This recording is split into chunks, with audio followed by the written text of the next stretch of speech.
Okay, welcome everybody. Thank you so much for being here on a Sunday. I feel like in the conversation we're just having, we should explain that today is the fall equinox, and the Energy Committee has Sunday activities on the Common. And so we co-opted this Sunday activity. I talked to some folks who had been in town for decades, said they'd never come to an event, a town event on a Sunday. So this is a first, but an exciting first nonetheless. So welcome to Town Center Day. I'm Connor McIver, I'm the town administrator. We have some other folks that will be presenting and discussing, and we hope to get through everything by noon. Hopefully you have some materials that you can refer to relative to a map of the town center and a market analysis summary sheet that was done as well. But today is about your voice, your vision, your town center, so that we can refine what the town center vision is with your input both here today and out on the Common afterwards. So we're starting with the progress and possibilities component, which is here from 10 to noon. And then we'll walk, if you're interested, the quarter-mile perimeter trail to the Barrington Common property. And we have Gather on the Common, which is not only the Sunday Energy Committee activities, but we'll also have 4 engagement stations and other activities. We'll have music and food going on so we can continue this conversation in a more individual perspective so that we can further refine the vision for the town center. So this morning's agenda, some of the things that we'll address, we'll start with a brief history, and those of you that have been here, you know some of that history, but those of you who are new, we'll make sure that we get everybody up to speed and on the same page so we can start to talk about what the next steps are and the future. We'll also go over an exciting progress report. We've made more progress towards the town center vision in the last couple of years than we have in the last 20, which is very exciting. We have a consultant team which will talk about market analysis, trail connections, potential zoning adjustments to achieve the vision for the town center, and what the next steps are for that grant-funded consultant team. UNH Cooperative Extension is here, and they'll talk about their Downtowns and Trails program, which took place in Barrington, and that's wrapping up. And as I said about feedback, you'll have opportunities to ask questions, share your input, and add your ideas to the vision for the town center. So the town center is something we'll explain further to make sure that we're all on the same page and we can refine that vision. But this effort in the progress so far is the culmination of contributions from countless appointed and elected volunteers and thousands of residents who have worked together to make a positive impact on their community. So when we talk about impact, a lot of people think impact means change and that folks want things to change, and that's not necessarily the case.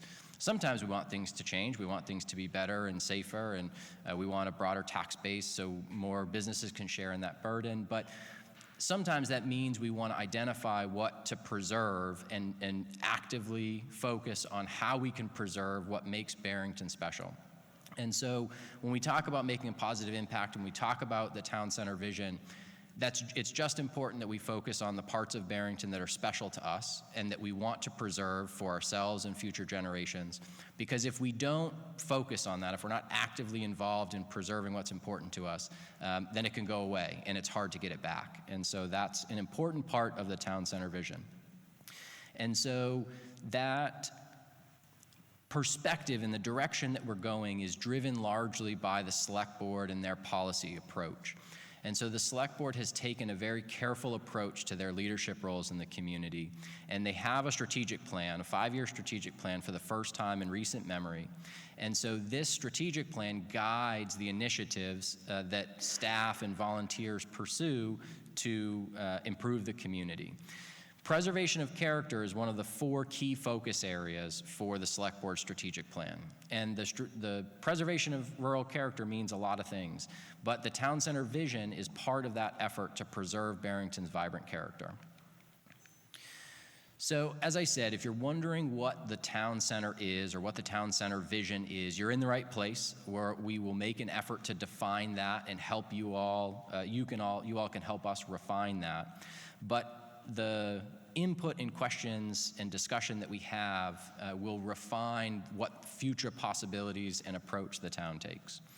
So in a broad sense, the town center describes the intersection of Route 9 and 125 in Barrington and the surrounding area. So there's also a zoning district called the town center, which is a very specifically defined area of specific parcels. But in general, the town center area is just the center of town around 9 and 125. And so that area, the Barrington Center Development Committee developed a slogan of "Welcome to the Town Center, where Barrington comes together." And we briefly described the town center vision as a place for residents to gather and businesses to thrive. So there's no singular purpose of the town center. We want to give a sense of community and continue that sense of community which has existed, but we also want the businesses that are there to be successful and to thrive, and we want opportunities for more businesses to be successful and expand the commercial tax base. So the Barrington Common property is part of the town center. This is the 13-acre property which residents approved acquiring in 2024. And so the second part of this program, Gather on the Common, will move out onto that Barrington Common property and continue the conversation. As I said about feedback, there's a few feedback mechanisms which we'll have for you all. For those that are in attendance today, we hope that you will be engaged, ask questions of any of the presenters, or anything that you have that you want to add to the vision of the town center. Now's the time to bring that. If you're not a group audience input type of person, we also have a survey that's available online. We also have written copies that are available so that you can add your input to what you hear today or in general about the town center. So Gather on the Common will have local officials, planning board members, select board members, members of the Barrington Center Development Committee, our consultant team, UNH Cooperative Extension. They'll all be at feedback stations so that you can come up, look closer at some of the visuals that you'll see presented this morning, and engage in conversations. All of the staff and volunteers will have notepads to take notes that they can bring back to conversations about the town center and town center vision moving forward. So please engage with the folks that are there. A lot of the volunteers will have Barrington shirts on with the seal and either volunteer or staff so they can easily be identified. We also have a passport, which hopefully you picked up at the registration table, which lists what those feedback stations are and some of the other activities we have going on the Barrington Common property this afternoon. So we have donations from area businesses that we'll be raffling off. So this economic development component of the town center is very important, and so we have a lot of engagement from area businesses. You saw the raffle prizes out there, so take your passport around. Each station has a stamp. Fill up your passport and you'll be entered into those raffles as well. So I'm excited to introduce Jessie Tennis. For those of you who don't know, she's the Parks and Recreation Director in Barrington. She has worked in Barrington for over 20 years and has actively been a part of the 20 years of history of defining and approaching the town center vision, and a huge part of the recent progress achieving that town center vision. So she's going to give a brief history and a progress report on the town center.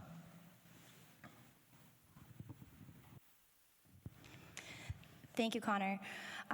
So as Connor mentioned, the community has been talking about a town center for many, many years. This wasn't an idea that just kind of popped into our mind and we started hitting the ground running. So before we get started, I would like to ask the crowd to raise their hand if they have ever participated in any of the town center meetings or anything like that in the past. Wow, okay, all right. Well, today's session is going to be a little bit different. I'll be going to give a brief history for all of those who are new to the process, but we will quickly move into the possibilities portion of the presentation. So there are three key facts that we have kind of identified over the last couple of years. Thank you. Thank you. I can't do both. So the town center vision has been described and reaffirmed by the community for multiple decades. That has been through the evolved 2004 town-wide visioning process, which also resulted in zoning overhaul in 2007. The vision has also been reaffirmed in the 2014 community profile, as well as the 2019 recreation needs assessment and strategic plan, as well as the master plan and through various changes within zoning. The vision of this part of Barrington has always included an extensive civic use and open space, which preserves Barrington's character and supports the desire for commercial development. So those are kind of the three key findings that we found. We want to make sure that everybody understands what's kind of gotten us to this point. So let's start talking about progress. A few years ago, the Select Board and Planning Board began rediscussing how to reach the town center and the town center goal. They agreed that the important part of the vision included both open and civic space. However, there was no mechanism to pay for those features. Both boards saw as a tool called the Tax Incremental Financing District, also referenced on the slide as the TIF, to use the increased tax revenue within a specific area to increase more commercial development, and the residents agreed. At that time, a 13-acre lot in the middle of town center was listed for sale, prompting strong residential development pressure within the town center. A few of those ideas that were being pitched at the time were 90 residential units or a large assisted living campus. With this being the only open space remaining in the town center and the history of the Kalos Field, town officials worried that maximum development would change that Barrington character that we really are trying to preserve. So rather than waiting, the town officials started negotiating with the property owners and brought the proposal to voters with the TIF district as the funding source in March of 2024, which all of you know passed. It's important to keep in mind that this TIF district is temporary. It is only for 8 years and captures the tax value growth within the approved district, which is outlined in maroon on the slide, and invests that back into the town center and into the Barrington Common. Based off current projections, we anticipate that that property will be paid off by 2028. Securing the Barrington Common property was the first big win. Now that we have this land, we see endless opportunities to utilize it in ways that move us forward and getting closer to that town center vision that we've described. With that being said, we are not rushing things. We're going to take things slow, take opportunities as they arise, and really make sure that we're looking at all possibilities before hitting the ground running. The Select Board has created a volunteer group called the Barrington Center Development Committee, also referred to as the BCDC, with the sole purpose of focusing on the town center and the Barrington Common property. Before hitting the ground running, this group needed to identify their role within the community, what was their overall mission and vision, and this was a great place for the group to start their discussions. So before determining those vision and mission statements, we really wanted to hear back from the community. We wanted to make sure that we had feedback from all different parts and groups of Barrington. So in the summer of 2024, the BCDC attended each of the town summer concerts and engaged directly with residents to ask them about their town center and their town common vision. We had interactive boards with different visuals where people were able to put sticky notes on different features that they liked, features that maybe felt a little too rural, and trying to really understand what people were looking for. Through those conversations, they were able to listen to residents' thoughts and ideas and ensuring that the mission and vision were in line with those community desires. And on the screen, you can see each of those mission and vision statements. So I'm just going to read those very quickly for those who can't, who want to hear it. So the Barrington Center Development Committee, working hand in hand with town residents, local businesses, community organizations, and our municipal government, will implement the vision of Barrington Common in the town center. We will operate transparently and with fiscal restraint to ensure residents are engaged and excited about the outcome and the process to achieve it. So that's the BCDC mission. The town center vision is our town center will contain unique shopping and dining experiences integrated with the Barrington Common and surrounding trail networks to create a variety of community space. As a result, diverse community-friendly businesses will establish themselves in the town, providing employment opportunities and municipal revenue support. And lastly was the Barrington Common vision.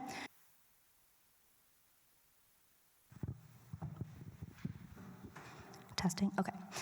The Barrington Common vision is that the Barrington Common will be a welcoming space, encouraging community spirit and engagement.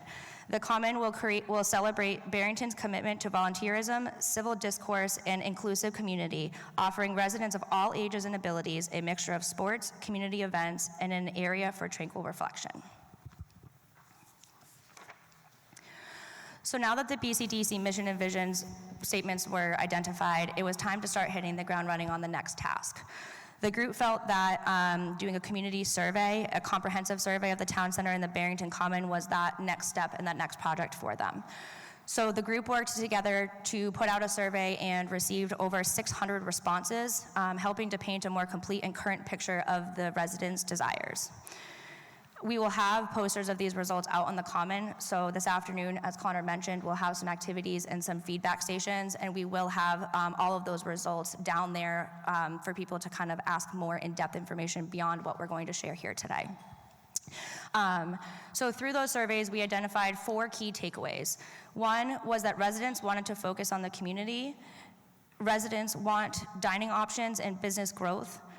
Residents want to see low-cost amenities on the Barrington Common, and we wanted to note that there was a wide range of individuals who responded, drawing from various demographics and backgrounds within Barrington. This helped to ensure that the survey results reflected a cross-section of our community and was not just the results off of one group of people. So we're going to briefly just go over some of those key findings. We have put together a visual for, thank you. We have put together a visual for some of these findings. So the first one here reflects those demographics. Please note that not everybody answers these demographic questions, but from those who did, we had about a 66% response rate from females, a range in ages spanning from about 25 to 54, and almost a 50-50 split from people with children and without. This next slide reflects the amenities and the priority of their importance. So as you can see, overall responses showed that residents preferred the lower cost amenities with the maintained walking trails receiving the most support, followed by the pavilion and maintained open green space. In addition to the amenities, the Barrington Common property could support the development and redevelopment, expanding the town commercial tax base. Next slide is the responses for the desired businesses. As anticipated, we've heard this in many feedback sessions, that the most desired business at this time is currently still a bakery, a cafe, or an independent coffee shop. And we wanted to just take a moment to welcome Jackie's. They're the newest restaurant that has kind of joined this area since the last town session that we had. So we just wanted to take a moment and welcome them. So. This slide represents the desired events. So respondents wanted to see family-friendly events, seasonal events, live music, food trucks, and farmers market.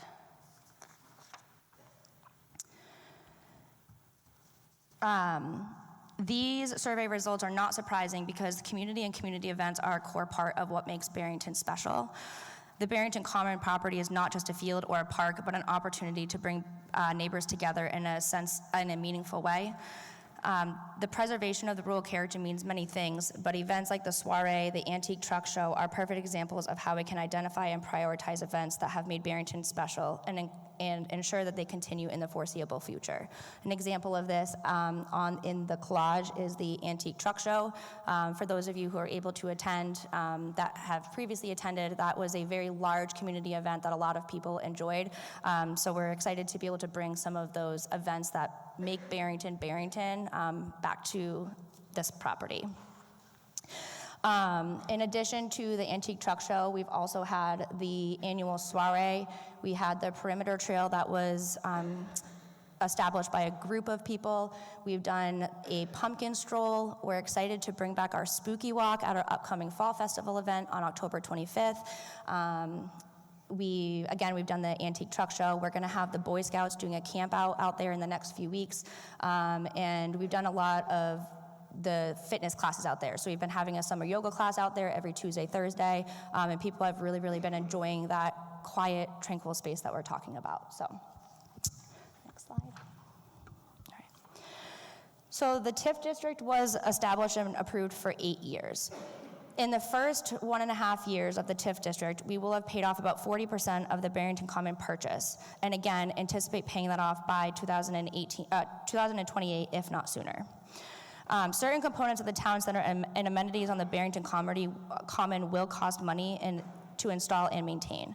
In the Barrington Common property, if the Barrington Common property is paid off before the end of the 8 years, revenue can continue to be collected and used for improvements within the town center before the TIF district expires.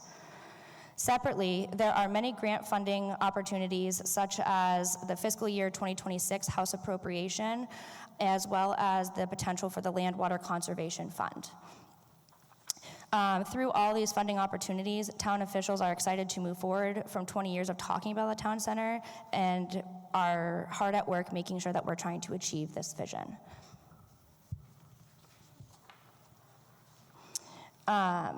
Last thing is the Town Center Day is an opportunity for us to check in with residents and make sure that we are on the right track, and we look forward to your discussions and to your feedback. Thank you. Thank you, Jesse. So this progress report and the support from the community motivated the select board to focus more specifically on the town center and what it would take to achieve the town center vision, which, as Jesse pointed out, residents have been describing for over 20 years. And so last year, following the approval from town meeting and acquiring the Barrington Common property, the select board started meeting jointly with the planning board and considering what it would take to implement that component of the master plan and achieve the town center vision.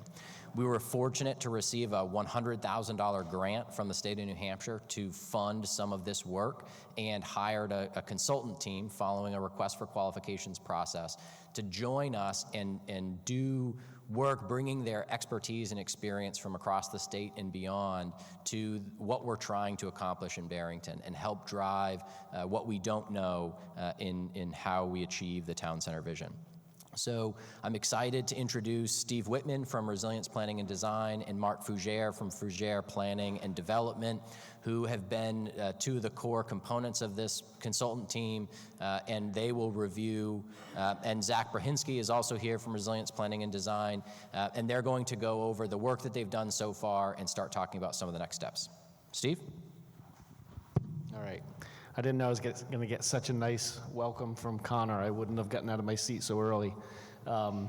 So yeah, we're excited to be here. There are a couple things we want to do to kind of take you from what you just heard from Jesse and Connor to what you're going to hear from the panel at the end, and to give you a lot of things you can ask questions about. So, I went the wrong way.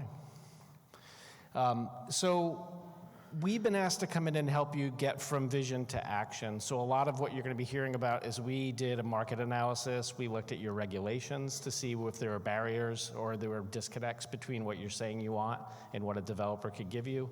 To get a better sense of some guardrails on expectations too, like how big of a development impact can you have in the community. So I'm going to hand this over to Zach. He's first going to just orient you to the town center in a broader sense than what Connor did at the beginning, and then he's going to zoom you in a little further. I've got one myself. Wow. Take that. We have so many microphones. Yeah, thanks, Steve, and Connor and all. By no means do I expect everyone to see this clearly, or the map on the next page either. But what I do, a big part of what I want to say is this map and the one on the next page will be large at poster size out on the common. So if you have questions, want to see this stuff a little bit more clearly, the maps will be there. I will be there to help answer any other questions, as well as Steve and Mark and others. Connor wanted to name this map, You Could Get There From Here, because this is intended to show what possibilities exist from an illustrative point of view, from the common property out to other areas in town. So on here, I'm less showing the existing zoning districts, but really it's the potential for trail connections from the common property, either up north to the town hall, or out to the west. Oh boy, staying here. Or out to the west to Winnie the Pooh and some other sort of trail open space networks. So please, when we get out to the property itself, come over, take a look at the map, and it'll hopefully give an idea of really what could happen in town, what trail networks, what transportation networks exist to connect the downtown with some other locations in town.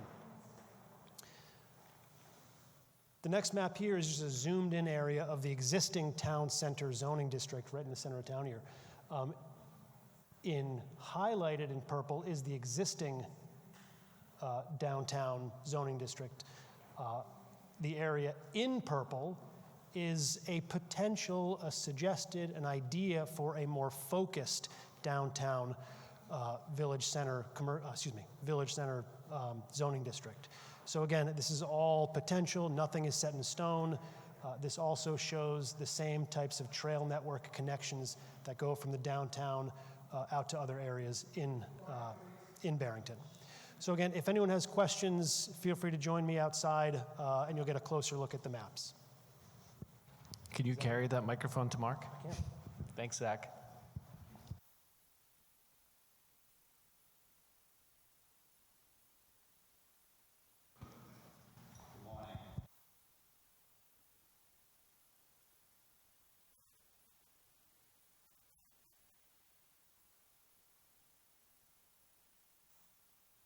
Hello.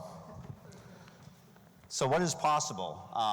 A walkable town center with a mix of uses, new commercial space for retail and food and office, a variety of housing types, public spaces that invite activity and build community, and I think you just had a good presentation of what that is. You're investing a lot of money in that right now, and trail connections to nearby destinations, which has been a big focus in the community for many years, and is an excellent activity generator and gets people out into the community. RKG was one of the sub-consultants for this analysis. They weren't here today, but there is a market demand for several different uses or accommodation of uses in Barrington Town Center, and that was very clear from their analysis. One thing they did come to a conclusion on, and it shouldn't surprise you, is Barrington is not a retail destination. It isn't a market center. It's a sub-center. Target, Walmart, some of those big developments, commercial developments, are not coming here, at least not in the foreseeable future. But other types of uses are possible because your population's growing, incomes are growing, new households will bring more local spending power to the area, and there is spending demand that could be recaptured within 3 to 5 mile radius of the town center. And I think what RKG found is a lot of the things that were highlighted earlier, the businesses that you really want to see come to Barrington are possible here in the community. They found that target unique restaurants offering coffee shop, brewery, distillery, support for 10 to 15,000 square feet is possible. Retail may target clothing, apparel, healthcare, which is always a growing area of demand. Personal care could support 4,000 to 6,000 square feet of space if the recapture is successful. Obviously, this isn't a big area of space we're talking here. Employment is projected to grow very modestly in some key office sectors. Small professional office space could be incorporated into first floor and upper stories of mixed-use buildings. Again, office space isn't seen to have a huge growth sector, but it could, again, support medical office up to maybe 5,000 square feet, and they could capture some additional space from the county employment growth. Household sizes for renters are actually declining, and that's not just a situation here in Barrington. That's occurring statewide and actually New England-wide, and that's a force that's occurring all over our area. And not surprising, housing prices are up and vacancies very down on the owner-occupied market. The market analysis finding directly for the potential to support 450 to 500 new housing units in the community based on projections through 2050. Obviously, that type of growth will occur over many years. There's a whole process that's involved in that type of housing development growth through planning board and state permits, so that's not going to happen overnight. One of the issues that we looked at specifically is your town center, and we found that the existing zoning for Barrington's town center will not encourage the developments the market can deliver. We found some real barriers in place in the existing zoning that you have for the town center. It relies heavily on a planned unit development regulation. The current PUD regulations are too restrictive and require at least 10 acres of land on this.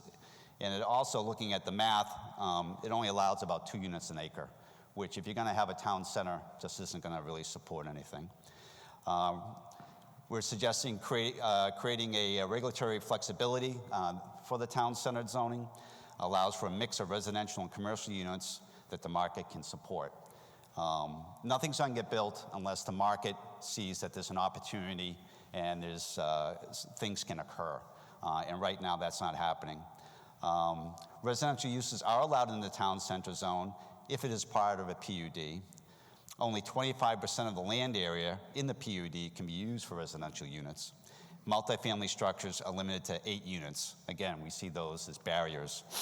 We believe a variety of multifamily residential structures should be allowed: single, 2-family, 3-family, multifamily, and more than 8 units in a building should be allowed to increase the financial feasibility of construction. Construction costs today, and shouldn't be a surprise, have gone through the roof ever since COVID, and housing in general is very, very expensive, and workforce housing is very, very challenging. The existing zoning requires more non-residential uses than the market can support. Obviously, there's only so much demand for non-residential development that can occur here. Multiple primary structures are currently allowed on a single lot. It should be clarified that multiple uses are also allowed in each building. What we're suggesting is you want a mixed use, but they don't have to be in the same building.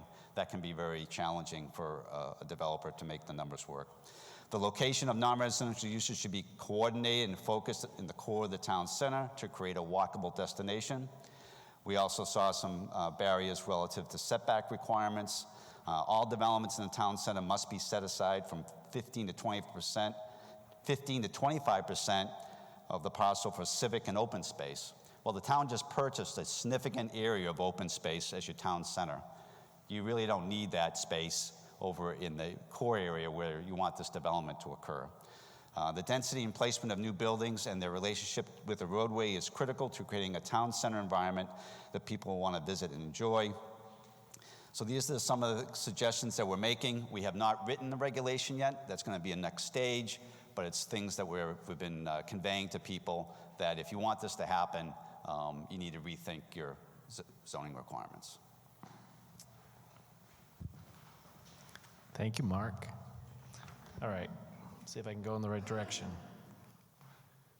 All right, so we just wanted to kind of further inform the conversation and get you thinking about places you visited and love and things about Barrington that you love that you may have already shared that are part of the survey data that Jesse talked about. But when we look at case studies from other places, you're in a unique position. You know, a lot of New England communities don't get to create a town center somewhat from scratch. I mean, you have some really lovely buildings and businesses in your town center, and you have an investment from your community, but you get to kind of shape something together and over time make it clear to the development community what it is you would like and what you know you can support. In looking around, there are not that many places that get to do that. So some of what we found that was helpful, the developments were much bigger than you clearly want or that can support, or they were kind of building on existing infrastructure from an existing New England village. So we tried to learn from those opportunities. So the things that were important that probably should be communicated in the regulations and probably should be part of your vision going forward would be things like the scale of the buildings, the design and placement of the buildings. So you're clear what the character is that you intend, but you're not being so restrictive that a developer doesn't find that they can work in the community. That there needs to be a critical mass of services. So Zach talked about, you know, potentially shrinking the size of the town center district to try to push people closer together so that if somebody's doing something really positive, you may be able to walk to another really positive development. Or if you work at a big employer right near town center and you want to, at lunch, walk and get a coffee or lunch or meet somebody, that would be a possibility. So critical mass of services and activities, a space still to do the things you're already doing, the concert series, stuff like that. So a strong desire for public gathering and event space where you can come together, see each other, meet each other. And then if possible, having some of those residential units that are projected over the next 25 years to be coming anywhere in town, have some of those be close enough that they can further support that coffee shop or that brewery or that doctor's office that you all want. So we just wanted to show some pictures, and if we have time, we had Rob bring some pictures too that we can look at, but to see what other communities are doing. And these are newer communities that look old, look more traditional. And they have, some of them have a really small kind of core commercial area with adjacent multifamily and or single family nearby within walking distance. But they're creating new destinations where people want to gather, where you have an afternoon and you say, let's go down and grab a coffee and let's go to the concert tonight. And it becomes that kind of third place in your community. There's also the potential to make sure that your zoning code will help you keep the things you love. So this is a project we did actually in Lancaster, New Hampshire, that uses something that you may hear about in the future called form-based code, where the zoning is more concerned with the placement of the building and the way it relates to the street, into the park, into the walking trails, than what the use is, whether or not it's an apartment upstairs or a yoga studio could be supported. It's more about what's it gonna look like and how are people gonna move around it. And so a form-based code, Lancaster found that the buildings they loved most, they couldn't rebuild through their zoning. And it's a common thing that we deal with in New England communities where the building pattern predates land use regulation. So there's an opportunity to learn from that and not necessarily rewrite everything that you have. Our call to action, and one of the reasons that we're excited to be here, and as Zach said, we'll be out we have a tent set up, we'll have all the maps set up, was really to work with all of you, because you have such strong interest, and there seems to be demand for some of what you want, to really try to figure out how we can unlock that, how we can not create new barriers, but to actually make sure that they're flexible and predictable regulations, things that the planning board and the select board understand what they're asking for, developer understands what you want. And so that's the next step. And it won't happen overnight, and it won't happen without drafts coming out to the community, and it won't happen without the planning board and the select board deciding that it should go forward to a public hearing process and more community input. And so that whole process is gonna be over the next 6 months, could be over the next year or more, depending on how much time is needed. So I'll finish with that, and I'm going to hand it back over to you. Yeah, sounds great. Okay. Thank you, Steve and Mark. And please stay up here. So I want to break now for some discussion, question and answers. So this will be a break at the middle. We'll hear from UNH Cooperative Extension, and then a panel discussion on possibilities, and then we'll break at the end. And like I said, if you don't feel comfortable bringing up a topic or a question or discussion now, join us out on the field, and you can have more of a one-on-one discussion. If you want to hand that off to Ernie, and maybe he can find people in the audience. But any questions for myself, Jesse, the Parks and Rec Director, Steve or Mark or Zach from the consultant work, from what you've heard so far? And just one other comment. So Crystal, who you may have met at the sign-in table, she has some additional feedback forms. So if you didn't get one on the way in and you want one, just raise your hand. She'll bring them over.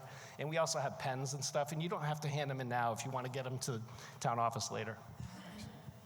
And that's the same feedback form, which is available online, barrington.nh.gov/town center. So questions, thoughts about what you've heard so far? Concerns? Ideas? Well, yeah, there was a 2000... Here, it's recorded, so we'll just make sure that the audio gets to the recording. So please. I believe in 2007 there was a very comprehensive town center plan that actually won an award for regional planning in the entire East Coast. The economy in 2008 crashed that, and this sounds like the economy is at the point where that's maybe viable again with certain changes in terms of zoning and planning. So there's a huge folder and information in that first setup, and it sounds like this is maybe you've used maybe some of that information to make this presentation. It's a great community plan, and people should look at it, I think. It's a very savvy point. Yes, the consultant team got those materials and many others. They're also available online if you want to go back and look at how the plan has evolved over the years. So we needed to refresh what's possible now. The big thing that from that 2007 work was it was a very ambitious plan for Barrington. Frontage roads and a tremendous amount of civic infrastructure in the town center. And beyond the economy, what we realized when we revisited the town center and the lack of progress achieving that vision is that there wasn't really any commitment or dedication to local investment in achieving that vision.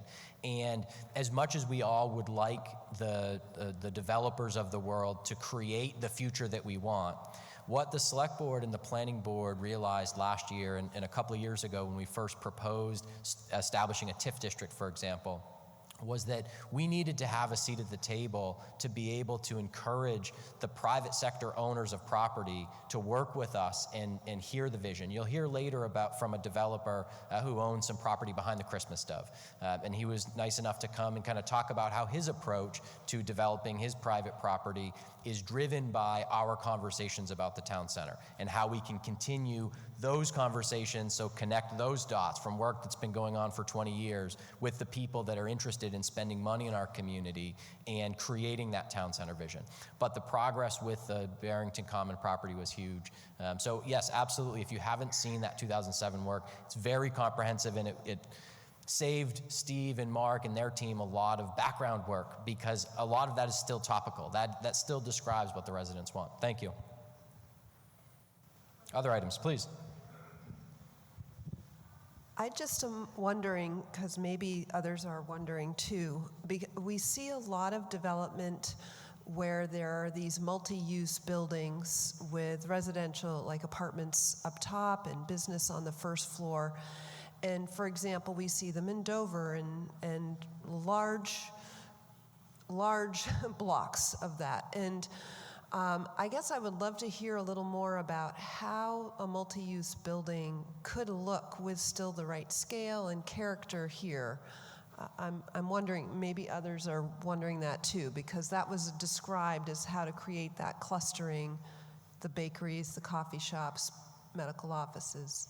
It's an excellent point, and I will hand it off to Steve and Mark to answer that specific question, but I'll point out that this is a topic that the Select Board and Planning Board and others that have been involved in the process have toiled with, because Barrington is very unique. We don't want, in general, those the size and scale of development like you see in Dover with mixed-use buildings. We want something right size for Barrington that fits, and so we have, there's been a lot of work on that, and that conversation will continue, but I'll let Steve answer that question. I think it comes back to one of the things we learned from the case study research, which is scale, right? So in 2007, 2008, I actually worked on Dover's form-based code, and the city has continued to evolve that over time, but they have a tremendous number of people that are driving through the city, walking through the city. They can capture, the street traffic in a way that you probably can't and probably don't want to. So I think one of the things I liked about the New York example was there was some housing development that was nearby, similar to housing development you have that's already happening here in the town center.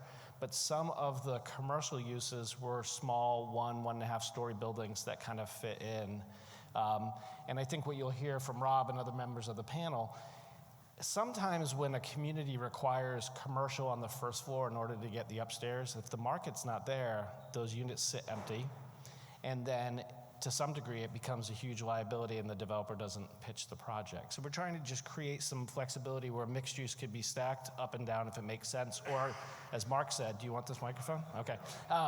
As Mark said, it could be stacked kind of front and back too. Like you could have a smaller space out front where people can gather and sit inside and outside. Does that make sense? Yeah, can you put up the Pixie one? Yeah. And I think what would be helpful for us too is I counted, there are almost 70 people here. And I'm guessing you all leave Barrington on a regular basis, for travel, for work, for things. If you see good examples that you think work here, I think we want to know about them. And it could just be a one-off building that you think like this could work really well in the town center. It could be a full mixed-use development like what you cited. But I think we want to start to kind of crowdsource from all of you places that you love and that you go out of your way to visit. Because there will be some of your friends and family that will want to come visit you, hopefully, and go to places here. And we want them to just be enjoyable places for you to frequent so that those businesses are successful. Oh, you do want to talk. So I think you can see the differences in design that are possible here. To be honest with you, we don't believe this type of building is viable here, where you have commercial on the first floor, residential on the second. You just don't have the activity.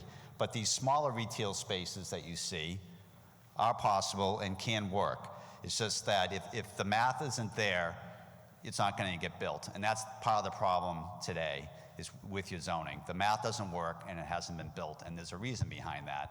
So a developer can't afford to build a building and have half the space sit there, not generating any rent. There's already some struggles on some mixed-use space next to the town hall. Trying to find a market for that space has been very, very challenging.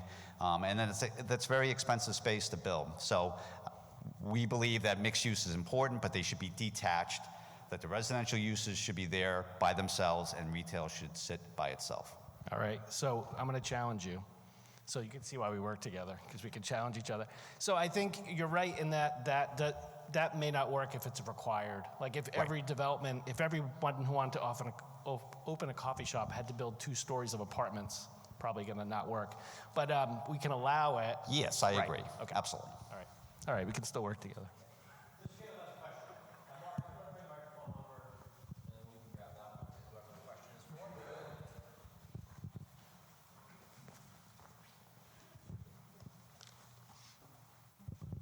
Thank you. I wonder if any kind of a study has been done on the close proximity that would be needed to wells and sewer for this property.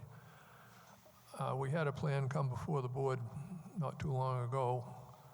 It was going to put 200 bodies on the town center. I looked at the plan several times.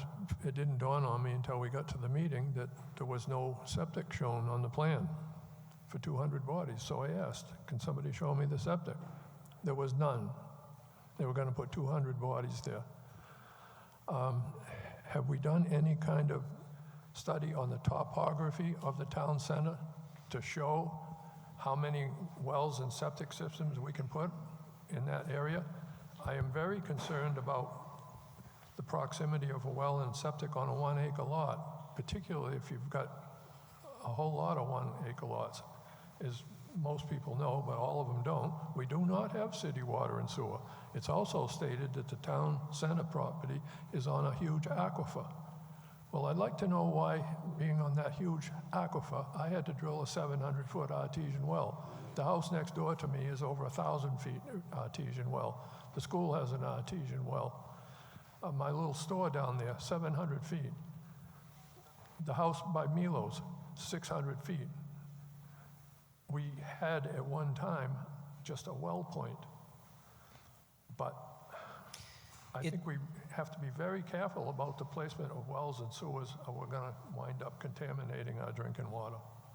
It's a really excellent point, and it brings up a couple of topics I want to make sure to hit on briefly. One, Barrington doesn't have water and sewer, and no part of the conversation focused on the town center or achieving this town center vision includes advancing to water and sewer.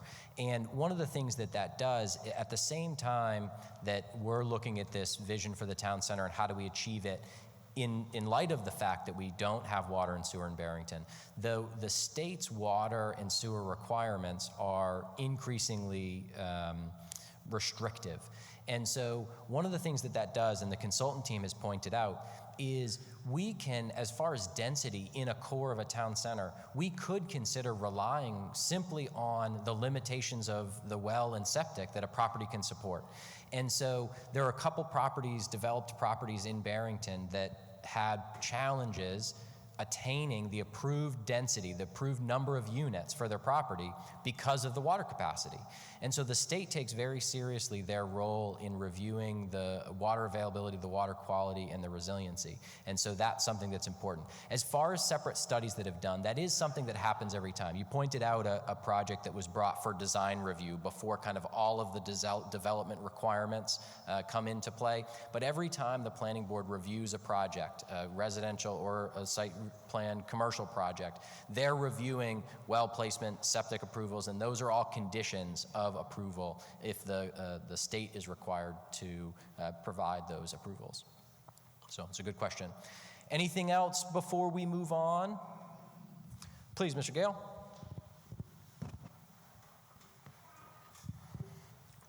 Yes, Jack Gale. 2 state highways go right through the middle. And to do anything, especially about having a walkable downtown, I think I heard one rumor is we're slated to maybe get some traffic lights by 2032. How do we make it so that you could safely get from Califf's to Milos?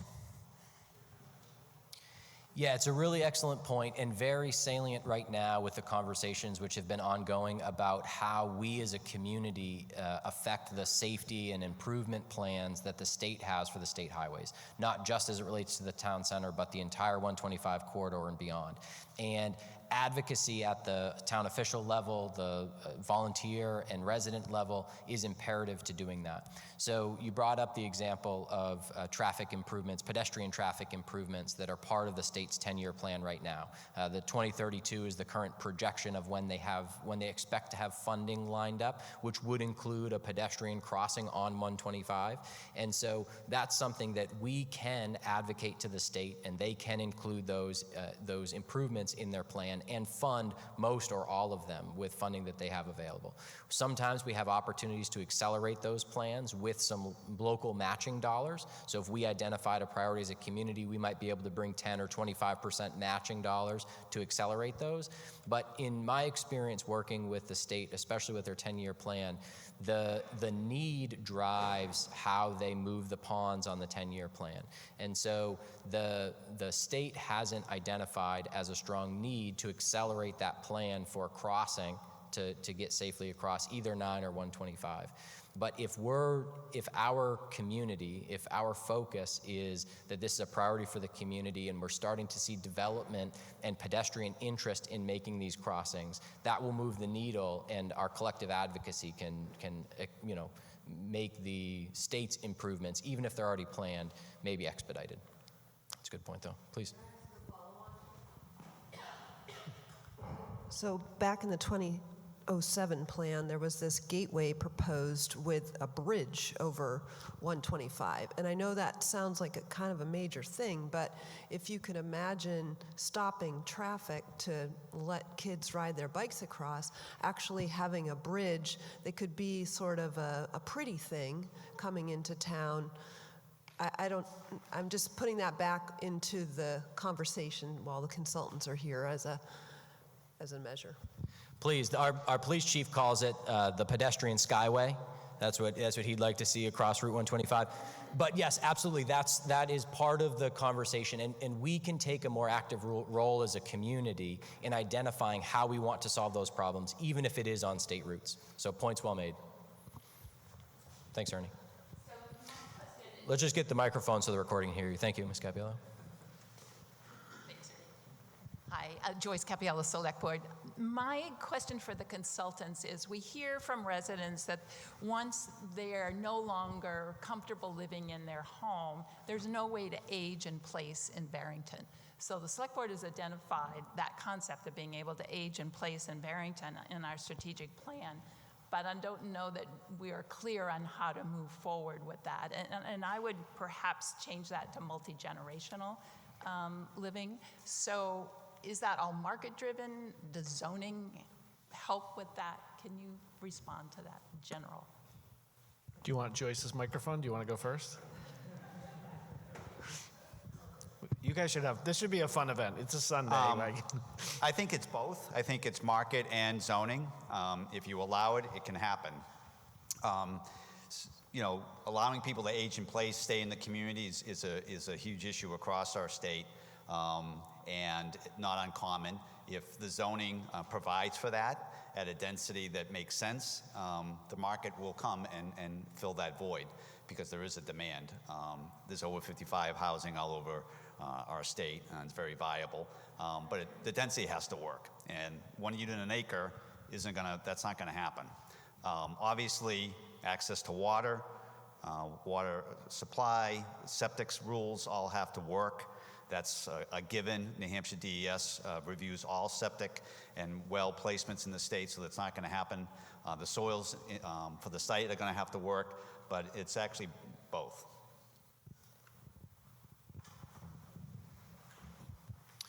So there'll be another opportunity at the end, and we can talk about anything even in the morning presentation, but unless there's anything pressing right now, I think we'll move to a discussion about UNH Cooperative Extensions Program. Not seeing any hands firing up, so that's great. And a reminder, join us out on the Common. We will all be there and can kind of dig into these specific details as we want to. So we talked about how a core part of this town center vision is preserving what makes Barrington special and our vibrant community. And as most of you know and would agree, our conserved lands and our trails are very central to that. And so actually, Ms. Cappiello, as in her role in the select board, started a trail interconnectivity stakeholder group almost a year and a half ago, which was focused on how do we take this thing that is so important to our community and how do we enhance it and shine a spotlight on that. And so we learned about a program and a field of academia that is at the intersection of community and economic development. And it's the relationship between trails and downtowns or town center or commercial centers and how those two connect and promote not only economic development, which is an important part of the town center, but community development, which is very central to our town center vision. So Shannon Rogers and her team at Cooperative Extension developed this Downtowns and Trails program, which the focus of this Downtowns and Trails program is just that, community and economic development. They come in, it's a months-long program, which Shannon's gonna go over, and she's going to address what the key findings of that process were and what the recommendations are as we move forward. So Shannon, I'll invite you up here, and you can talk us through the last 9 months of work on the Downtowns and Trails program. Connor, how are we doing for time? Great, we're right on time. Okay, awesome. You're going to advance me, or should I? Your preference. You can, Okay. if you want, yeah. Good morning, everyone. Thank you so much for being here, and thank you to Jesse and Connor for inviting us to work with your community. I wanted to first introduce my colleagues. Nate Burnitz is a field specialist in community economic development, and Trish Prescott, there she is, raise your hand, is our program manager for community and economic development. And just a quick background, Cooperative Extension, we are the major outreach arm of the University of New Hampshire. We have offices in all 10 counties of the state. We have folks like us who are at the state level as well, and we travel across this beautiful state to work with different communities on projects. And I'm going to tell you about Downtowns and Trails, which is one of our highly demanded. We have multiple programs where we have some wait lists, but this has been an exciting area to work on in the past couple of years and help support great communities. I did want to give a shout out to the town of Barrington, which has been amazing to work with. Jesse and Connor, and the great connection you have with your volunteers and your staff has just been a fantastic partnership, and we're really excited to see there are already actions happening around these topics. Giving you the big picture overview, though, first, we're going to start big and funnel down. Outdoor recreation is actually big business in New Hampshire, in the United States, and recently we've been starting to track numbers in this area as a specific economic sector. It is in New Hampshire been growing a lot as compared to other industries, a good chunk of our GDP, supporting a lot of jobs, and at the national level too, we actually just got over $1 trillion in this sector, so not too shabby there. But we know, you can advance, please, Connor, thank you. We also know that that's kind of even a small slice of the benefits that we get from the outdoors, from nature. And so over the years, through our community profiles and other programs, we had found folks asking us, so we have trails, we have beautiful outdoor spaces, our downtown needs some help, or our village center, or our Four Corners. How can we connect these two? So we set out to try to understand what other parts of the country were doing. There's quite a few of these trail town programs, and they're basically, community-based, focused on economic development, but really connecting the trail to your town to support the economy, to support well-being for the community. So as you can see, there's quite a few. So we developed our Downtowns and Trails. We call it that for a number of reasons. First, Trail Towns is copyrighted and trademarked, so we can't use that. But the downtown piece, we wanted to come first because we work on economic development, and we wanted the town and the spending, the economic activity to be front and center, but recognizing the connection between the trails and all of that. And so, we spent some time doing some research. We visited some trail towns across the country. We had a great a grant that supported this, a small grant, but we partnered with other states in the Northeast to do this and found that there are these elements. You've got to have a trail or some natural features, which most of our communities do. They have multiples of those. And you got to have some economic activity and some built environment things, your walkability, the connectivity that we're hearing about. But really, it's down to the social and leadership. Having strong staff, volunteer partnerships, having folks who will carry through the actions and ideas. We are a small staff at Cooperative Extension. We love partnering with communities. We can't be there all the time. We're trying to build capacity to help carry on actions into the future. And having those catalysts is so key, and Barrington seems in a great position for that. Advance, please, thanks. Just an overview, we recently did a evaluation, a 5-year evaluation of the program. We have been able to work, now Barrington is our 5th community, kind of spread out across the state.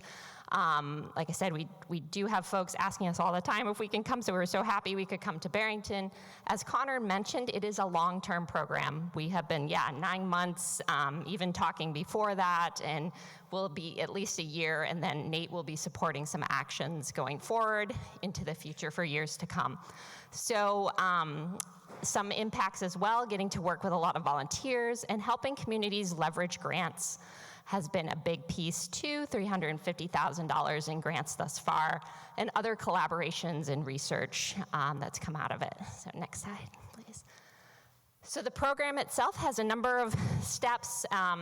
Your volunteers and staff have been awesome throughout all of those steps, but really it's about we're educators, we're trying to support some action that the community wants. There's no one prescribed way to do this, but we kind of go through some ways of gathering input and feedback and information about your specific community, because every community is unique. And then we have some surveys, some community engagement work. We get to do this neat process where we take spatial data and collect points around town. You'll see a little bit more about that in a minute, but all in all, we're coming together kind of here, so happy to be part of today to share back. And we are going to be out on the common as well. We have an activity for kids, and we have some sticky dot voting at our tent, so please come and see us about just which actions you might be interested in going forward with, and other feedback you might have. So I'll highlight at the end, but just remembering to say that now. So these are the assessment characteristics. So basically that means like what things were we looking at in the community. And these are all backed by a lot of research and practice, tested out in a lot of communities across the country and in the state. We've had some wonderful interns help us over the years to kind of ground truth these characteristics. We look at a multitude of things in the community. Over, I don't know if you can see it that well, but over kind of shaded on that left-hand side, you have the critical ones to assess. We're thinking about the trailhead, kind of that pathway from the trailhead to the downtown, and it'll be fun too for folks that are able, right after this, walking on your perimeter trail over to the common and the connections to town. It's great to see that, the downtown entrance, overnight accommodations, if those are there, if you're interested in having visitors to your community stay overnight, public restrooms, and then businesses. What type of businesses are in the community are kind of the ones we really focus on, but we collect data on all of these, and all the volunteers in Barrington helped us do that. Next slide.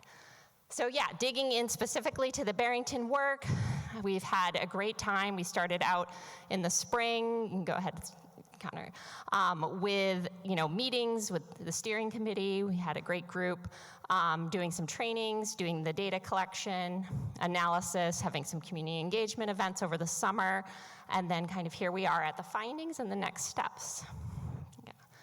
Again, program timeline, I don't need to go too far into it, but really just so you can get a sense, it is a long-term process that we are working here and collecting a lot of information and trying to get engagement from as many folks as possible. So this is the area that we focused on in your community. It is somewhat close to that town center map. And just like you folks have shared, right, we've got this interesting intersection between 125 and Route 9. I grew up in Stratford, played golf at Nippo Lake all my life, came to Barrington all the time for things, but having those intersections of the roads provides a lot of opportunity for people to come through, but right, also maybe some things to be challenged with or consider. So this was our area that we looked at, and then we had this day of spatial data where we collected on our phones or on a paper notebook just all those characteristics. What did people see? What rose to the top? People were taking pictures, they were providing feedback on all of those things, and we were like crowdsourcing a map of that, which you can see the dots on the left. We had a one-day event where we did it all together, but we also left it open for a couple of weeks so folks could go out and do that on their own. I know folks from the Conservation Commission were engaged with that as well, the Trail Interconnective, saying it wrong, committee. And we've collected, almost 140 observations, and kind of folks were asked, is there an opportunity for improvement here? Is it looking good as an asset, or is it both? And we've taken a lot of that feedback into our analysis. Next slide. The characteristics with the greatest number of observations may not be surprising, but as we're thinking about how do we better connect the trail with the town, signage is huge. Just letting people know there is a trail, there are businesses here for you to go to after the trail. This is how you get there. You'll see some great signage as we're walking over to the common, and also opportunities to maybe indicate that the school is right off the trail, which is another major opportunity and asset that you both have. Park as well, thinking about the common area as a park, as a gathering area. Next slide about businesses. We got a lot of great feedback. Volunteers were noting the potential for some businesses to embrace the commons, thinking about outdoor dining or other public space that you could take advantage of. Similarly to some of the other findings shared with the BCDC, looking for local businesses, especially around food, coffee shop, bakery, all of that came up, small restaurant. Like Jesse was saying, Jackie's opened during this process, so that seems to be a great addition. And then, we hear this in all sorts of communities. Beautification or landscaping came up as opportunities. Outdoor seating, I heard that some benches are going to be made today too over on the common, which are great. That was some great feedback that we got. So exciting to see that already taking place. And yeah, back to the connectivity question. We had some feedback too. Here's one just little example. TurboCam employees, if given a safe walking path, could walk to a local business for lunch or coffee. Those sorts of things came up. And then we did a bunch of intercept surveys, meaning the volunteers did these. They partnered with local businesses. You may have seen some folks out and about. Thank you for doing that, volunteers, but asking folks kind of what are their perceptions of the trail, and we focused in again on this perimeter trail. And then the Barrington Common, what brought them into town. Have you been on the trail? Have you been into town? Just some levels of satisfaction.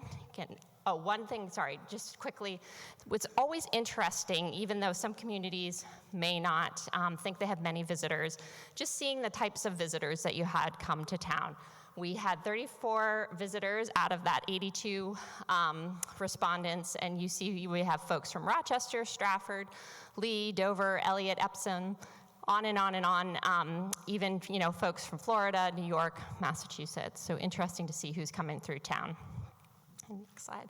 And here are just some of those results in kind of a different format, so you can see. We have handouts at our table out on the common as well that summarizes some of this work if you'd like to look further. Thanks. And then over the summer, Nate and Jesse ran some great community engagement events where we were trying to meet people where they were at the transfer station and at Golix, getting feedback about why are you coming into Barrington, what are you doing here, and what other things might you like to see or do when you come to town as a possibility.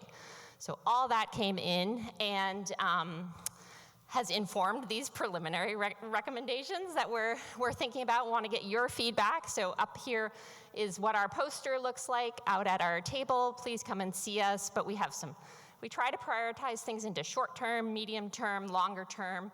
But really some actions. These are not all inclusive of the options, but some ideas thinking about just getting a committee or keeping the committee going and having some support to move some of these forward. Seating, and again, excited to hear some benches are being made already today for the trail because that came up.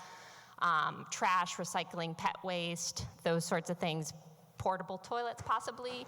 Other medium-term actions, thinking about building greater awareness of the common and the perimeter trail, cross-promoting trails, because you have a lot of great trails in this town, and thinking about signage and access. You have a wonderful parking lot that is so close to the trail. Many communities would love to have that, so kind of highlighting where that is, letting folks know. And then I think just the last slide I have is kind of some of the longer term actions, really continue to support the Recreation Department's effort to bring community together. We see this happening in a few communities across New Hampshire, and I think Barrington's definitely one of the leaders in using the outdoors and recreation to bring many folks together. We've partnered with Keene as well. They have been doing a lot of work in that space, and it's just really nice to see how these open spaces outdoors can bring us together. Maybe more events on the common if possible. I saw farmers market came up in the other survey as well. That came up in our work. And then Connor just nicely, gave an overview of the 10-year transportation plan and some of those walkability, connectivity issues. And then thinking about, always new entrepreneurs or local businesses that might be interested in getting going. So come see us on the Common, vote on some of these recommendations, give us your feedback. And we just were asked to share some other examples similarly to how Steve and Mark were sharing examples. We have worked, like I said, with 4 other communities. A lot have been working on wayfinding and signage. How do you get places? Where are the things? How far is the ice cream from the trail, when you're done? We've also seen a lot of communication work. Some communities have put together web pages or a newsletter around these topics, and then they've pursued grant funding for projects. I mean, the landscape is changing a little bit, but there's still quite a few grants. I heard land and water conservation funds be mentioned. The town of Bristol used that to help do an extension on their trail off their downtown. They also got some private donations of tree work as well, kind of as a matching for that land and water. So there was some nice public-private partnerships there. We saw in Keene, their Rotary raised money to do a whole signage campaign in town that's been very successful. So there are a lot of opportunities. Just got one more example. Just putting up, I know the trail already has some nice signs, though just a little wooden signs. We've also seen in Bristol, they expanded their trailhead. They have some more information about the whole watershed, as well as the town and the trail. And then on the right here, this is a cafe that was built off a rail trail in Derry because the owner of the cafe had been riding the rail trail and there was nowhere to get coffee, and she was like, I would like a place to get coffee. So there's that idea for entrepreneurs and new businesses. And I think that's about it. Trailside services, trail finders, another option, or just getting your trails on like trail forks or some other spaces to share information. And I think, I just have one more slide with our contact information. Just wanted to thank everyone in Barrington for having us, and also to the Northeast Regional Center for Rural Development that helped fund the original research to get this program up and running. So, I'll stop there. I'm glad you have long arms. Thank you, Shannon, and the team at UNH Cooperative Extension. So, like I said, we'll end with another question-answer discussion. So if you have questions for Shannon or others, stick around to the end, and they'll also be out on the comment. I'm really excited for this next component. We talked in the question and answer portion earlier about what it takes to actually achieve the vision for the town center. And very central to that is private investment.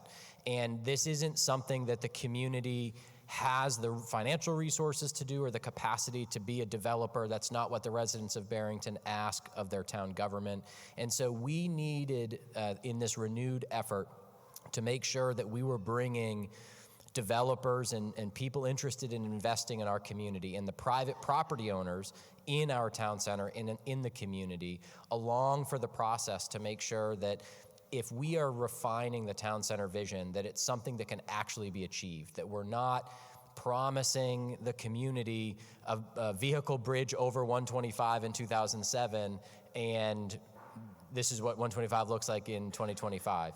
And so we need, and Steve talked about guardrails earlier and making sure we talk specifically about what is and isn't possible and how we achieve that. And so one of the efforts over the last year was meetings with our consultants and other meetings with the planning board and the select board. We've invited private property owners, folks that own property in the town center, or developers that are trying to develop property in the town center, to attend those meetings and listen to the conversation and hear how we as a community talk about the town center, and also provide input and feedback.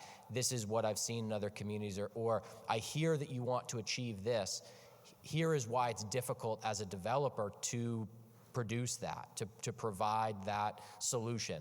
And so that's been an important part of what we do. So this morning's session is called Progress and Possibilities. So we've talked about progress. We've heard about possibilities from the consultant team in UNH Cooperative Extension. And so we wanted to end with a panel discussion focused kind of specifically on possibilities. And so the panel will be made up of three folks. First will be our current sitting select board chair, Tracy Hardikoff, who has been involved over a number of years in not only the select board, but also the zoning board, and has spent a lot of time and effort in her role on the select board, focusing on the town center and how we achieve it, what it means, and how we as a community can communicate those desires to the development world. Also, our town planner, who has been on board for a few months, Ernie Creveling. He's not new to the planning world. Mr. Creveling has been a planner and a community development director, a town administrator, a town manager throughout New Hampshire, and even some in Maine. And so he brings a tremendous amount of experience to the community and a breadth of knowledge about development and what it takes to define a community and communicate that to the development world. And then last, we'll have Rob Baldwin, who is part of Dove Development Group. He has owned the property, the vacant property behind the Christmas Dove, for 8 years or so. And he has been somebody who has participated in a lot of the process over the years. And it'll be helpful, I think, for us as a community to hear his perspective on this conversation this morning and what it takes to actually achieve that, and how he, with his property, might consider taking the feedback that we've provided through defining the town center vision and bring that into his current project or potential adjustments to that project. So I'll invite the panelists up to the stage. This panel discussion will be moderated by Steve Whitman of Resilience Planning and Design. And if we have that spare microphone, let's get that to somebody, and I'll make some room up on stage here.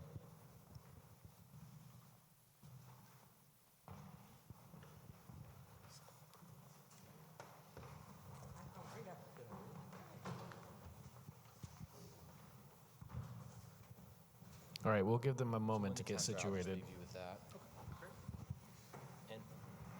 Good morning, Tracy. I'll step off so you guys can see us.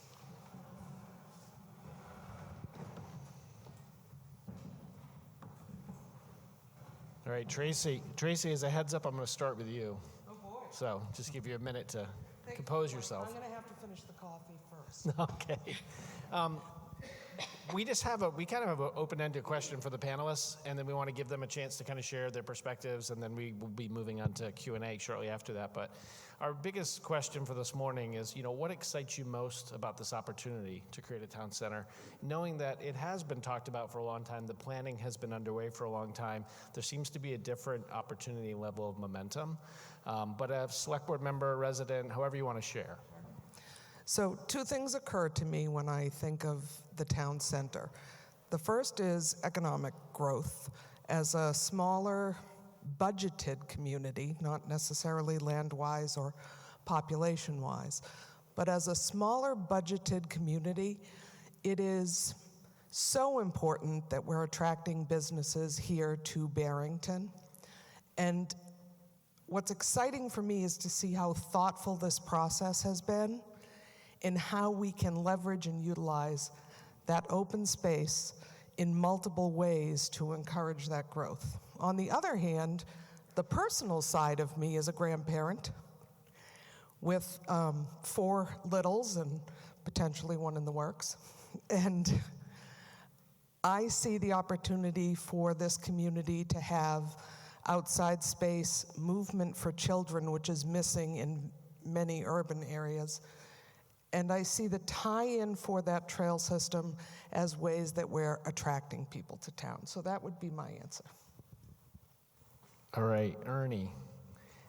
So I've known Ernie a long time, so I will second all the nice things Connor said about Ernie. You're very fortunate to have him here, and I think back to one of the first conversations we had when you got here, and your level of enthusiasm for this project is really helpful. It helped get me even more excited as well. So when you think about the opportunities, what would you share?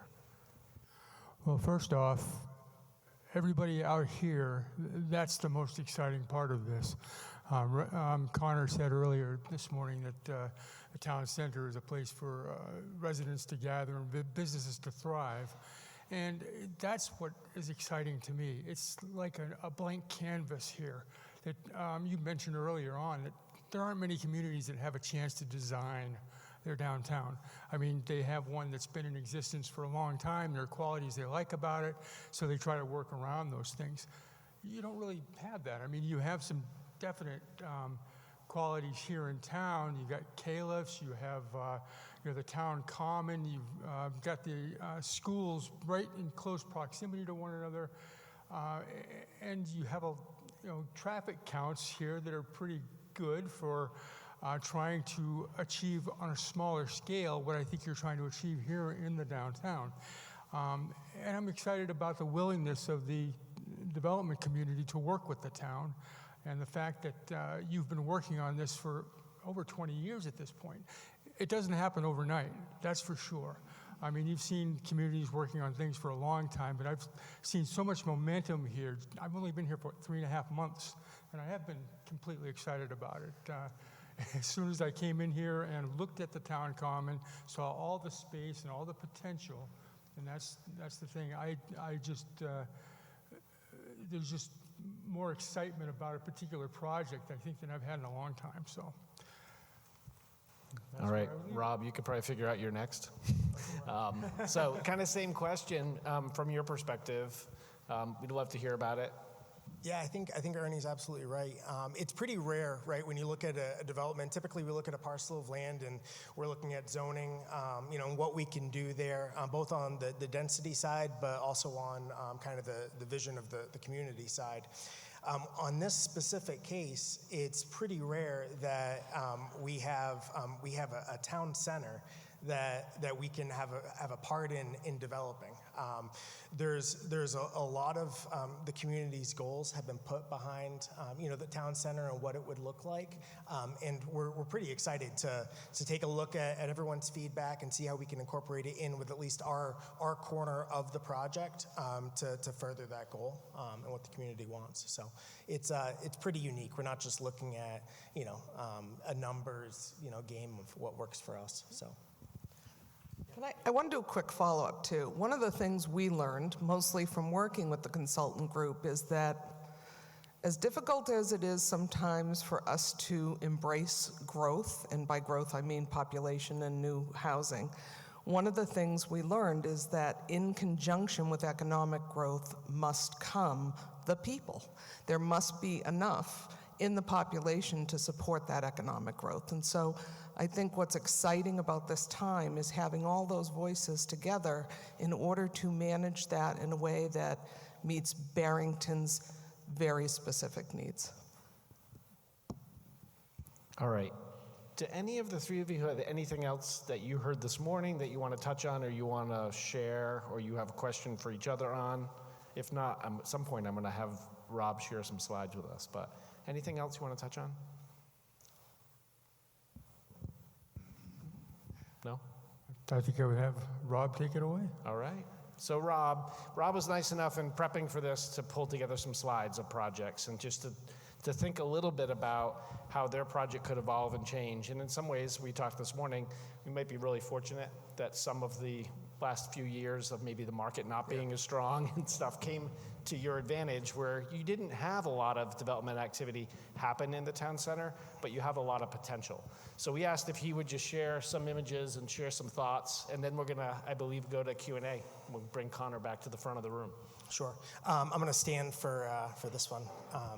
But so what I wanted to do today was basically field feedback from the community of what you guys want to see in your town center.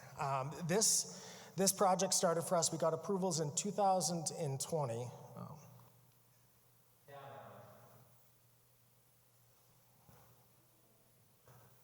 Connor, what am I doing wrong? I did.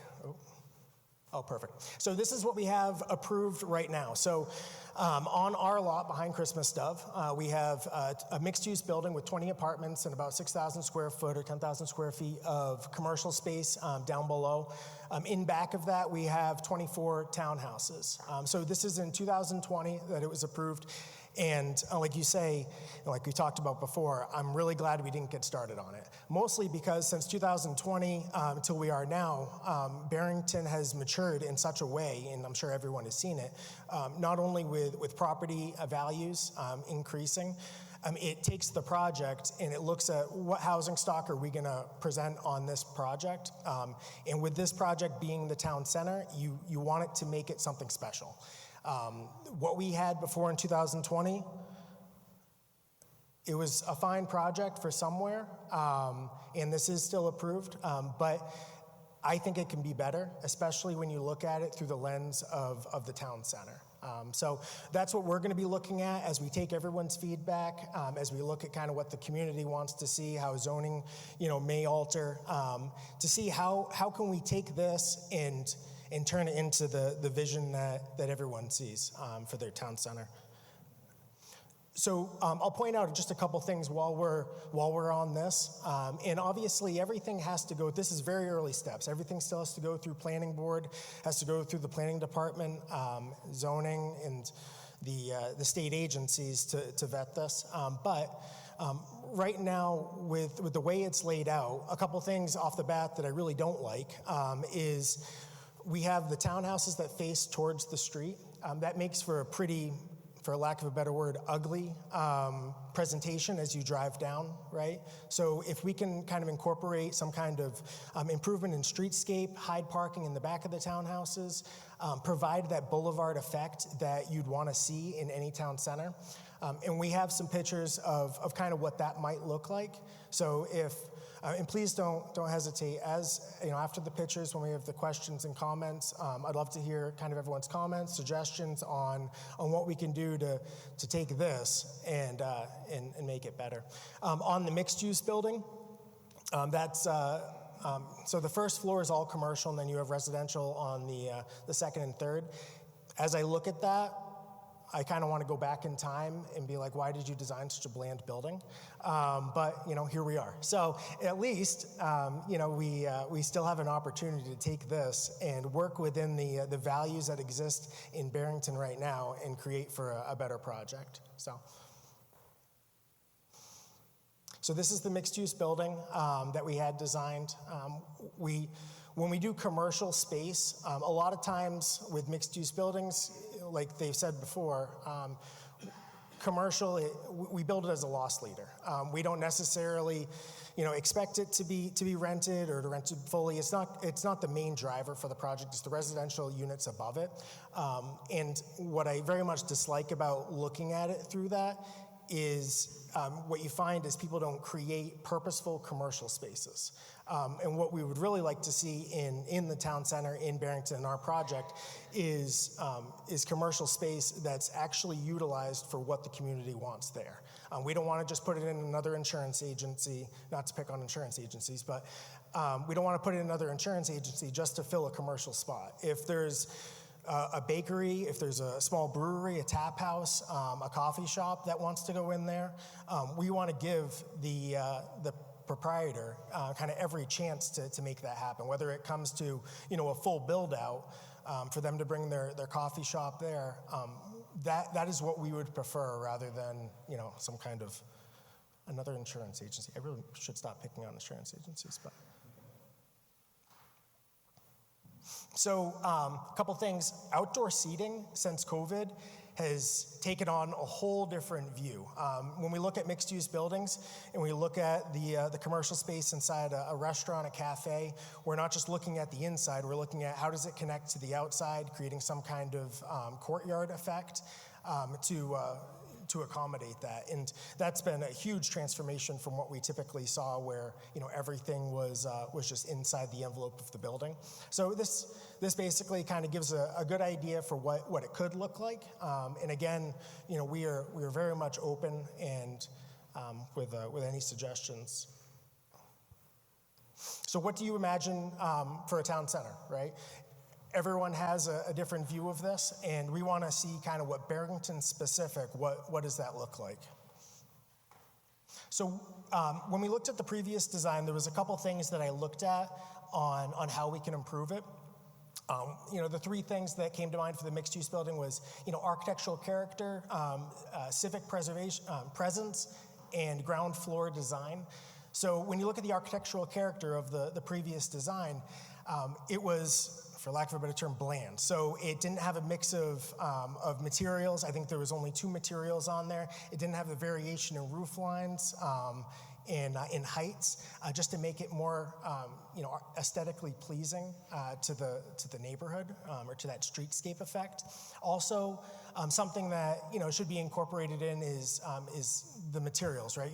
When you're building a town center, you want to go with kind of the bricks facades and some kind of elements that actually look to the quality of what the town center should be. A mixed-use building in the town center, that's the focal point. That's probably not a great place to have vinyl siding. No offense to vinyl siding, it's a great product, but some kind of wood clapboard with solid corners, some details make it look a lot better. The civic presence, as you're designing it, and there's a couple really good examples in here where you can have architectural features that make it a town center. Whether it's kind of a clock tower looking design on the corner of one of the buildings, something that you can have that's not just a sign, but almost a waypoint as you're walking through to point out where you are in the town center. Ground floor design too. We'd like to incorporate the taller ceiling, so a 10, 12-foot tall ceiling with full-length windows and provide for some floor plans to have it specific to the purposes and the uses that they're going to have. So if there's going to be a cafe, we don't just design a box, we design a cafe and have that presented to planning board as we go through that process. So here are just some examples of what a mixed-use building could look like. So where you see the ground floor, the tall windows, they have a mix of colors, but they don't really mix up kind of the shapes and sizes. There's some other pretty good examples for what you see. This is pretty good, where you have lighting on the side of the buildings, both up and down, just to provide depth to the building. Also, town centers aren't just used, during daylight hours. Town centers are used throughout the night too. So if we can kind of design for that, provides a little bit more walkability and usability. This is a building that we're doing actually right now over in Rochester. And I know it's probably hard to see, but this one just a good example as far as for lighting effects, for different signage that we can have on the building. Also, kind of a variation of materials. So this was done by, I believe, it was Union Square Architects down in Connecticut. And just another example of what mixed use could look like. And this is. So for the last ones, they've all been 3 stories. For the next slide, I believe it is, I think we lower that a little bit. So as we're looking at zoning regulation and how we can change the zoning to improve or to tailor fit it to what Barrington wants, maybe Barrington's not the best place for a 3-story mixed-use building. If we can take those residential units and put them in a different form somewhere else on the project, and lower the scale of the project as you're coming down the streetscape to accommodate something like this, maybe that is what Barrington's town center would look like. So I just thought this was a pretty cool example mixed use. On the townhouse side of it, I mentioned that I don't like how they're faced towards the street, where you basically be looking at, where people park as you drive in. So what I looked at was, the architectural character, varying the roof lines, porches, window arrangements, mostly just to avoid, the same over and over, and create some kind of rhythm, some kind of character. The other thing is these townhouses, and back in 2020, we were guilty of this, is when you look at a project, sometimes you look at a project like you look at every other project, and definitely we were guilty of that in 2020. But you look at the townhouses that you've built before, and how it would fit on that box, and not much gets changed. But I think there's a really good opportunity to try something unique, seeing how this is going to be a representation of Barrington. If we can provide a townhouse that is a good representation of Barrington, and when I say Barrington, I mean the quintessential New England town, then it could be a win in that housing stock. So also streetscape engagement, that's providing some kind of green buffer between the townhouses and the street. Porches, stoops also, just to create some kind of visual appeal. Parking integration. When we look at the townhouse, instead of having the parking in the front, if we can design it so the parking is in the back of the building, so as you drive down, you don't see the cars, you don't see the garages. It provides a little bit more privacy, and it would actually, I think, open it up so you have more garage parking, more cars in places that people don't see them. So these are the three things that I looked at when we're looking at the townhouse design. So a great example of streetscape, and also kind of a smaller scale, rural townhouse, I guess, in my eyes, where you have the porches on the front, some covered entries, that come down to a sidewalk. Another thing for the town is having two-story decks, which I've done before, and they've come out pretty good. Where you have just some kind of change in variation for the design.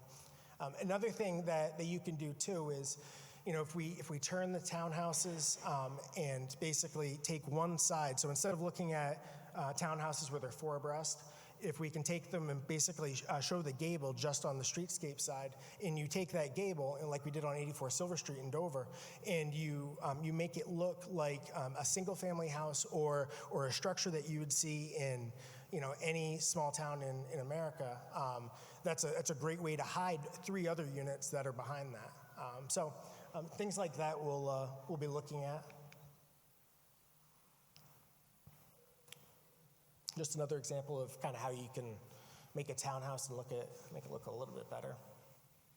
This is a cool project. So the thing that I like about this project is, I'm a sucker for the farmhouse look. Our house looks like a farmhouse. But what they also did was they incorporated. Basically, if you imagine a horseshoe, and I wish I had a site plan for this, but if you imagine a horseshoe where you have parking in the center, garages on either side, and they had a walkway that walked all the way around. So you had this ring effect where pedestrians or users of the neighborhood can walk through alleyways or just walkways between buildings. The buildings on this one are relatively close together, but when you put the walkways between them and they seem usable, it actually kind of makes sense. It provides you a surface for lighting, and it also leaves you a little bit more space someplace else, so the units aren't spread out as much.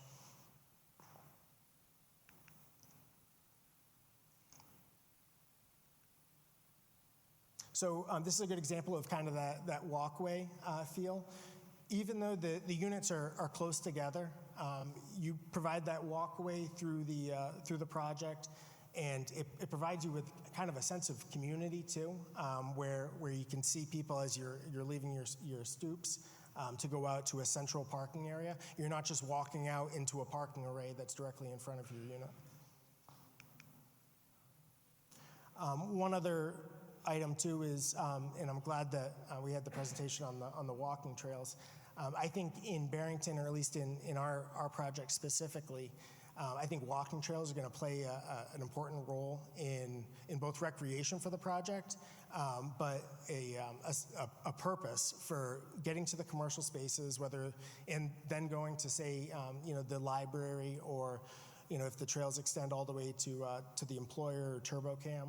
I think that would be very cool. The utopia in my mind is somebody gets out of their townhouse or their house, and they hop on their e-bike, and they're able to go up the trail network to the place that they work, or go to a coffee shop. I mean, obviously that's a utopian image, but I think that's kind of cool.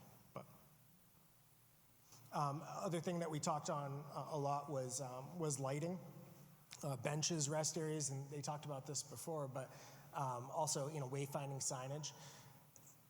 One other item too is the bridge that they show right there.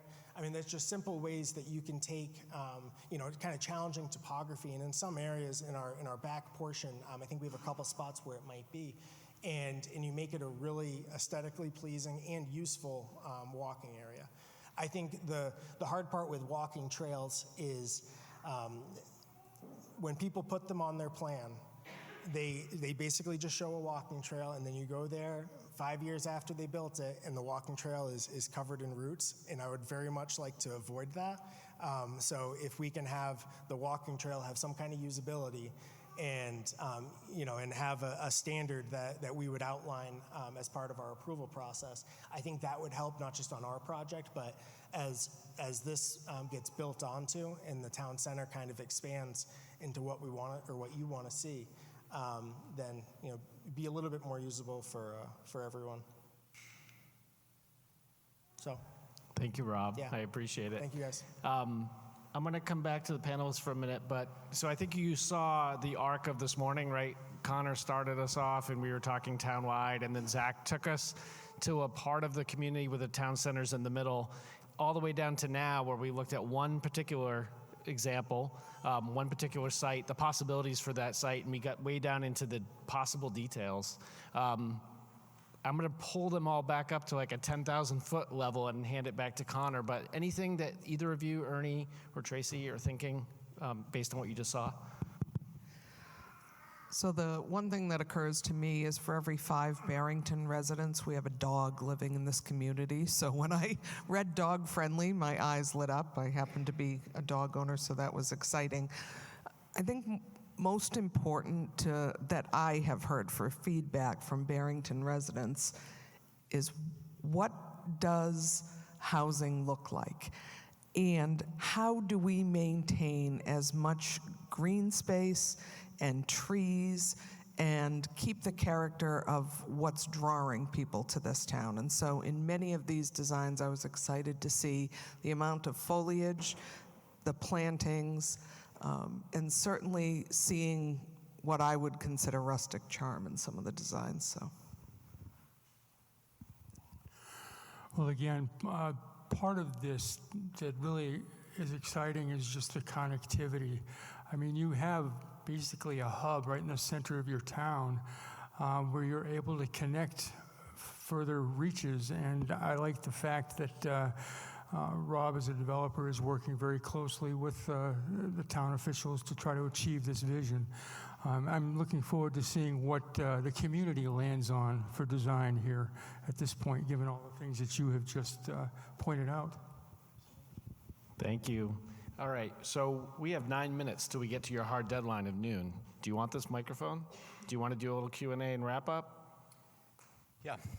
So I think we should give an opportunity with a couple of minutes. If there are questions that folks have, specifically for the panel or Rob, who is nice enough to join us, about kind of what it takes to actually achieve this vision, let's take a moment to do that, and we won't belabor it much longer, and we'll kind of walk together over to the Barrington Common where these conversations can continue. Our hope is the conversations will continue. Rob will be there walking around, but other town officials will be at stations. So any specific questions? Yes, please, Rebecca.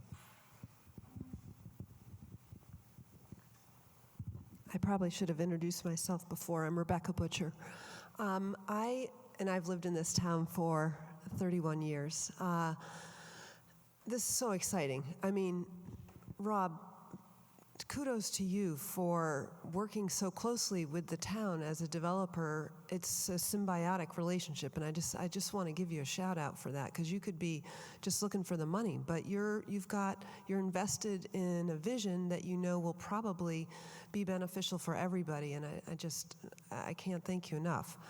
But one question I had is, have we thought about a target store opportunity, or and I don't want to use the word target what next to a big store, but when I think about the fact, like, our town is growing, but isn't it a cool idea to think about a magnet that would bring in other people, that both creates an environment that people want to be coming to, and, you know, the types of shops that would draw people even from outside, and how to create that. And so is it dating entrepreneurs or potential commercial interests that are, again, synergistic with our vision, and drawing that in to then bring more people?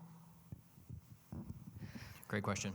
If it's okay, I'll take that, because part of the grant opportunity, one of the subsets was to actually take our population, estimate out growth, and to identify some of the businesses that would thrive here. So you won't be shocked when I mention the first two. One of them is a brewery. Anybody else happy about that? I was. Another one would be another cafe or a bakery, maybe some outdoor pizza ovens in conjunction with the brewery. And the other one was, because of our trail systems, attracting, could be North Face, could be LL Bean, but it also could be a subset of where people could get their hiking shoes and clothing and things like that. So there were multiple studies done in reference to the future growth and how that would combine with economic growth. Terrific, thank you. Anybody else? And like I said, I hope you'll join us and continue the conversation, but anything else for the group as a collective this morning? Please, Mr. Gingrich in the back, we'll get you the microphone. Thank you, and I'm sorry if I missed this earlier. I was at a grandson's hockey game in Exeter at 9 this morning, but I wonder, in the train of thinking, there's a vision, and there are things that would accomplish that vision, but underlying a vision should be a set of core community values.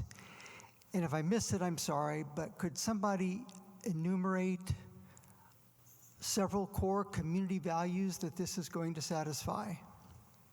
Thank you. And yes, we did talk about that in the beginning. So the Barrington Center Development Committee developed a mission for that group and a vision for the town center as a whole and the Barrington Common property specifically. I was asked once to distill it down to one sentence, which, if you know me, is difficult. But the core component is a place for residents to gather and businesses to thrive. That's just kind of the baseline foundation, and there's a lot of other work and details that have gone into that, but an excellent point. And for those of you that are in attendance, the session has been recorded. We'll have the recording up online next week so that you can share with your friends and neighbors as you have these conversations, and anybody, if you came late and missed earlier portions of the presentation, you have an opportunity to review that or refer back. We'll also post the presentation slides online that have some of those graphics kind of all in one place, so that'll be available to them as well. Please join me in a round of applause for everybody that presented this morning.